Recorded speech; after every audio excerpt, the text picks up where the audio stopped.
안녕하세요. 주영 목사입니다. 1월 8일 성경 본문은 요한일서 5장 1절에서 12절입니다. 믿는 사람은 사랑 있음, 생명 있음 이라는 제목으로 묵상 나눔 시작하겠습니다. 먼저 성경을 소리내어 따라 읽겠습니다. 예수가 그리스도이심을 믿는 사람은 다 하나님에게서 태어났습니다. 낳아주신 분을 사랑하는 사람은 다 그분이 낳으신 이도 사랑합니다. 우리가 하나님을 사랑하고 또 그 계명을 지키면 이로써 우리가 하나님의 자녀를 사랑한다는 것을 압니다. 하나님을 사랑하는 것은 그 계명을 지키는 것입니다. 하나님의 계명은 무거운 짐이 아닙니다. 하나님에게서 태어난 사람은 다 세상을 이기기 때문입니다. 세상을 이긴 승리는 이것이니 곧 우리의 믿음입니다. 세상을 이기는 사람은 누구입니까? 예수가 하나님의 아들이심을 믿는 사람이 아니고 누구겠습니까? 그는 물과 피를 거쳐서 오신 분인데 곧 예수 그리스도이십니다. 그는 다만 물로써 오신 것이 아니라 물과 피로써 오셨습니다. 성령은 증언하시는 분입니다. 성령은 곧 진리입니다. 증언하시는 이가 셋인데 곧 성령과 물과 피입니다. 이 셋은 일치합니다. 우리가 사람의 증언도 받아들이거늘 하나님의 증언은 더욱더 큰 것이 아니겠습니까? 하나님의 증언은 이것이니 곧 하나님이 자기 아들에 관해서 증언하셨다는 것입니다. 하나님의 아들을 믿는 사람은 그 증언을 자기 속에 가지고 있습니다. 하나님을 믿지 않는 사람은 하나님을 거짓말쟁이로 만들었습니다. 하나님이 자기 아들에 관해서 증언하신 그 증언을 믿지 않았기 때문입니다. 그 증언은 이것이니 곧 하나님이 우리에게 영원한 생명을 주셨다는 것과 바로 이 생명은 그 아들 안에 있다는 것입니다. 그 아들을 모시고 있는 사람은 생명을 가지고 있고 하나님의 아들을 모시고 있지 않는 사람은 생명을 가지고 있지 않습니다. 아멘. 믿는 사람은 사랑하고 지키고 사랑해서 승리합니다. 1절에 믿는 사람이란 하나님에게서 태어난 사람입니다. 하나님에게서 태어난 사람은 낳아주신 분을 사랑합니다. 그분이 낳으신 이를 사랑합니다. 누가 믿는 사람일까요? 하나님을 사랑하는 사람입니다. 하나님을 사랑하면 믿는 줄 알 수 있습니다. 믿는 사람이란 단순합니다. 하나님과 예수님을 진짜 사랑하는 사람입니다. 2절 그런데 하나님의 자녀들도 함께 사랑합니다. 요한일서의 저자 요한은 자신의 공동체를 떠난 사람들을 향해 진짜 믿음이 아니라고 말합니다. 왜 그들은 하나님의 자녀들을 사랑하지 않았기 때문입니다. 하나님은 눈에 보이지 않습니다. 그리고 내가 하나님을 사랑한다고 하는 것도 눈에 보이지 않는 무형의 것입니다. 그러나 눈에 보이지 않는 사랑을 증명하고 나타낼 곳이 있습니다. 바로 나와 같이 그리스도를 따르는 사람들입니다. 인류 전체를 사랑하면 좋겠지만 불가능합니다. 예수님만 가능하실 것 같습니다. 나와 같이 그리스도를 따르는 나의 공동체, 나의 하늘 가족, 나의 형제 자매를 사랑하는 것은 불가능하지는 않습니다. 2절에서 3절 또 하나님을 사랑하는 사람은 계명을 지킵니다. 계명이 무엇일까요? 그분의 말씀 외에는 다른 계명은 없습니다. 당시 요한 일서의 편지를 받은 공동체에게 말씀이란 구약 성경이었습니다. 구약을 통해서 오신 예수님에 대한 말씀을 확증해 나갔습니다. 계명은 무거운 짐이 아닙니다. 어떻게 무거운 짐이 아닐 수 있을까요? 자연스럽기 때문입니다. 이런 것이죠. 너가 믿는 사람이야? 그러면 하나님에게서 태어난 사람이야. 마치 아이가 부모를 찾고 부모에 대한 무조건적인 사랑을 보이듯이 낳아주신 분을 찾고 사랑해. 그분이 낳으신 이도 당연히 사랑해. 그분이 낳은 이가 사랑하는 자녀들도 사랑해. 그분이 하신 말씀도 존중하고 기억하려고 노력해. 어떻게 이것이 무거운 짐이 될 수 있을까요? 태어난 자들이 자연스럽게 살아가는 것입니다. 어쩌면 그분으로부터 태어나지 않았기 때문에 무겁게 여겨질 수도 있습니다. 믿는 사람의 삶은 자연스러운 것이지 억지스러운 것은 아닙니다. 4절에서 5절 하나님에게서 태어난 사람은 세상을 이깁니다. 세상을 이긴다는 말이 무엇일까요? 요한은 그것이 우리의 믿음이라고 말합니다. 믿음은 세상을 이긴다고 말합니다. 그 믿음이 어떤 믿음일까요? 아들에 대한 믿음입니다.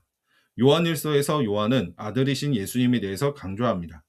예수님의 인간됨을 부정하고 떠난 공동체의 어떤 사람들 때문입니다. 그렇다면 예수가 하나님의 아들이심을 믿는 사람의 의미는 분명합니다.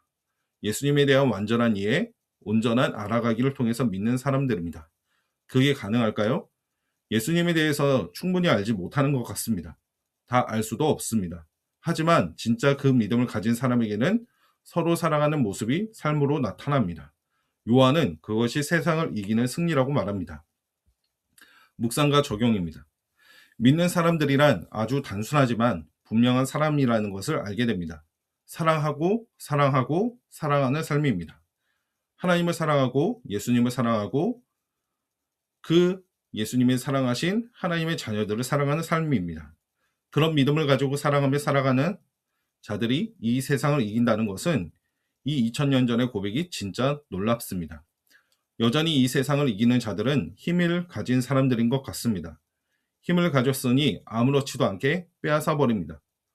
거대 국가들이 쌍으로 그렇게 하고 있는 것을 보고 있습니다. 언젠가 그런 위험이 나에게 오지는 않을까? 언론을 통해 피부로 와닿기 시작합니다. 그런데 요한 사도의 말씀이 위로가 됩니다. 예베소라는 지역에서 아마도 추정이지만 거대 로마 제국의 배경 속에서 진짜 승리는 이 사랑이라고 외쳤던 요한 사도의 말에 용기를 얻게 됩니다. 같은 믿음을 가지고 있는 나와 공동체가 진짜 대단한 사람들이구나 라는 믿음이 생깁니다.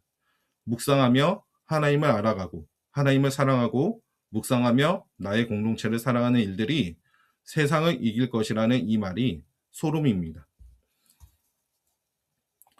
두 번째, 날마다 예수님을 알아가려는 마음에 진짜 생명이 있습니다. 6절에서 12절까지의 말씀입니다. 먼저 6절입니다. 예수 그리스도가 물과 피를 거쳐서 오신 분이란 의미는 무엇일까요? 물은 세례와 피는 십자가를 떠올리게 합니다. 성육신하신 예수님의 사역의 시작과 끝입니다. 물론 십자가는 끝이 아니라 하나님 나라의 진짜 시작입니다. 그리고 성령이 증언하십니다. 왜 갑자기 증언일까요? 이것은 5절 세상을 이기는 사람인 누구입니까?에 대한 정당성을 말하기 위한 것입니다. 두세 증인이 있어야 한다는 신명기 19장 15절 말씀을 떠오르게 합니다. 하나님의 증언은 8절 성령과 물과 피로 하신 증언입니다.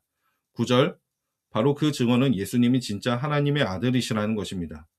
요한은 사람의 증언도 받아들이는데 하나님의 증언은 더욱더 큰 것이 아니겠냐고 대묻습니다. 만말입니다.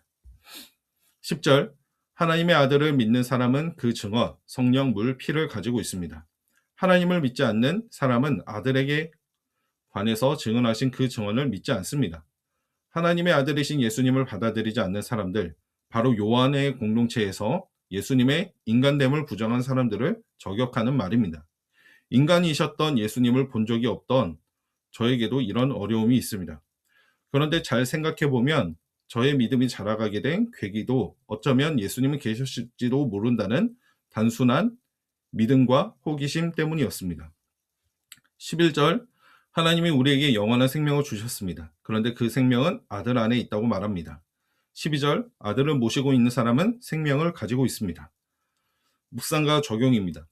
나는 그 아들에 대한 믿음이 오늘날 제 방식대로 해석하자면 예수님에 대한 온전한 이해, 예수님에 대해 바로 알아가기라고 생각합니다. 예수님을 온전히 알아가려는 마음이 있는 사람이 요한 사도가 말하는 것처럼 아들을 모시고 있는 사람입니다. 아들을 모시지 않는 사람은 예수님에 대해서 대충 아는 사람들입니다. 대충 알면서 믿을 수 없고 대충 알면서 예수님을 인생의 주인으로 모시는 극단적인 결단도 할 수는 없습니다. 그런데 그 알아감이 저는 멈췄던 것 같습니다. 아니 실제로 멈췄습니다. 제가 이렇게 묵상을 하고 블로그에 올리고 유튜브에 올리는 이유는 공동체의 나눔을 하려는 목적도 있지만 올해는 진짜 예수님에 대해서 많이 알아가고 싶어서입니다. 그동안 말뿐이었지 알아감이 멈췄었습니다. 작년 한 해 묵상한 것이 40번도 안 됐습니다.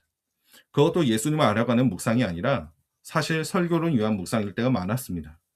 예수님을 알아가는 묵상이 진짜이고 생명이구나 싶습니다. 해야 할 것은 진짜 산더미이고 하고 싶은 것도 많지만 내 몸은 여전히 그대로이지만 제 마음이 바뀌는 것을 느끼기 시작합니다.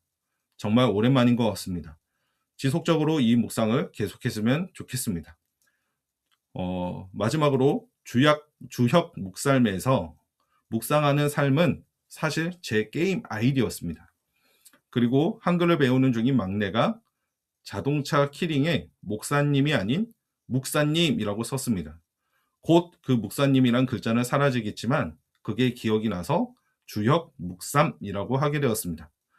그리고 저의 사역의 시작도 묵상이었지만 저의 사역의 끝도 예수님 묵상으로 끝났으면 좋겠다는 그런 마음이 들었습니다. 아마 그때는 더 깊어져 있으면 좋겠습니다. 묵상 나눔을 마칩니다. 오늘 하루를 시작하며 10분간 예수님께서 가르쳐 주신 기도를 곰곰이 묵상하며 한 절씩 생각하며 기도해 보시기를 바랍니다.